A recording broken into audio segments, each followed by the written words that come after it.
Assalamualaikum warahmatullahi wabarakatuh. Saya akan menjelaskan materi tentang pengangguran dan inflasi dalam makroekonomi Islam. Baik, pengertian pengangguran dalam makroekonomi Islam ialah pengangguran dalam konteks makroekonomi Islam merujuk kepada keadaan di mana terdapat individu yang berkemampuan untuk bekerja, tetapi tidak dapat mencari pekerjaan yang sesuai dengan kemahiran dan kepastian mereka dalam ekonomi. Dalam perspektif ekonomi Islam, pengangguran bukan hanya dilihat dari sudut statistik atau kadar pengangguran, tetapi juga dilihat dari segi nilai-nilai moral, sosial, dan keadilan yang dijunjung oleh sistem ekonomi Islam. Sebab-sebab pengangguran ialah ketidakseimbangan ekonomi akibat sistem tidak adil. Yang kedua, kekurangan peluang pekerja di kawasan tertentu. Yang ketiga, pendidikan yang tidak sesuai dengan kehendak pasaran kerja.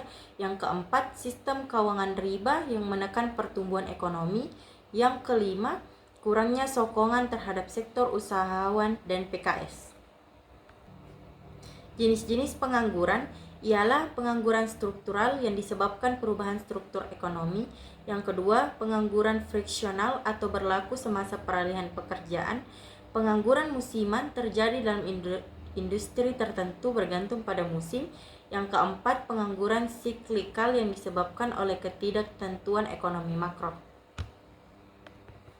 Pengertian inflasi dalam makroekonomi Islam ialah dalam makroekonomi Islam, inflasi merujuk pada fenomena kenaikan harga-harga barang dan jasa secara umum dalam suatu perekonomian yang berlangsung secara terus-menerus sehingga daya beli masyarakat menurun. Namun dalam konteks ekonomi Islam, inflasi dianalisis dari perspektif yang tidak hanya mengacu pada mekanisme pasar tetapi juga pada prinsip-prinsip syariah.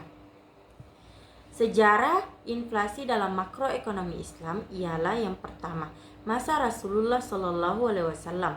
Inflasi jarang terjadi karena penggunaan dinar atau emas dan dirham atau perak yang stabil. Peningkatan harga terjadi karena kelangkaan barang, namun praktik seperti ihtikar atau penimbunan dilarang. Yang kedua, masa Khulafaur Rasyidin. Inflasi terjadi selama tahun kekeringan atau era Umar bin Khattab, diselesaikan dengan distribusi bahan pangan dari wilayah lain. Sistem ekonomi berbasis sektor real menjaga stabilitas nilai mata uang. Yang ketiga ialah masa dinasti Umayyah dan Abbasiyah. Penggunaan mata uang campuran logam murah menurunkan nilai uang dan memicu inflasi. Peningkatan ini pengeluaran negara dan pajak juga menyebabkan tekanan inflasi. Ada pula penyebab inflasi. Yang pertama, sistem riba atau bunga. Meningkatkan jumlah uang tanpa dukungan sektor real memicu inflasi. Kedua, spekulasi dan penimbunan barang atau ihtikar. Menurunkan pasokan barang di pasar dan mendorong kenaikan harga. Yang ketiga, ketidakseimbangan sektor moneter dan real. Uang beredar lebih cepat daripada produksi barang dan jasa. Yang keempat, penggunaan mata uang fiat, yang dimana pencetakan uang berlebihan tanpa nilai instruksi dapat menyebabkan inflasi. Hubungan inflasi dan pengangguran ialah inflasi dan pengangguran memiliki hubungan yang kompleks, sering dijelaskan melalui kurva Phillips yang menunjukkan hubungan negatif antara keduanya.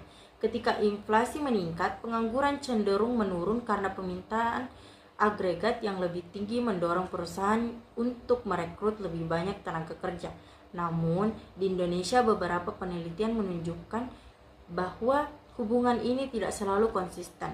Dalam jangka panjang, inflasi tinggi dapat beriringan dengan pengangguran tinggi akibat faktor-faktor seperti biaya produksi yang meningkat. Sekian dan terima kasih.